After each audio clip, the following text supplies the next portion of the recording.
So magandang gabi mga tropa, and hapunan na tayo. So meron dong bali itong pagkain ko, merong doon yung tanghali, yung salmon, para siyang salmon ata to eh. Tapos may pechay, tapos may adobo, may adobong baboy tsaka manok si Mayor, and then meron pang munggo kaninang tanghali, so ininit ko. So ito yung ko hapunan. Mapapansin nyo, hindi ko alam kung ito yung tinatawag nilang keto diet, no, pero papansin nyo ang system ko sa pagre-reduce para hindi na ako bumalik sa 84, 85 kasi ako dati.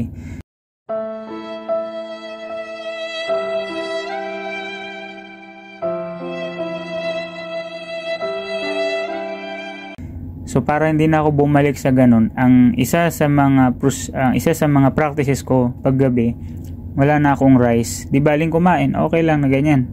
Pero wala na siyang rice sa gabi. Kahit magmerienda pa uli ako mamaya, hindi niya kayang i-reach yung compare dun sa sa calorie ng rice pag gabi. Yun. So ito yung hapunan natin. So tirahin na natin to, and continue lang ako, manood muna ako nung yung Top Chef, yung pinapanood ko.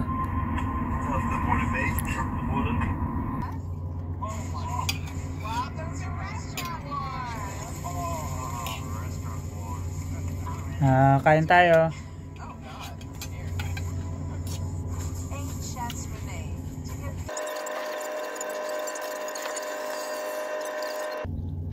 So, kita-kits na lang sa susunod kong video. Paalam.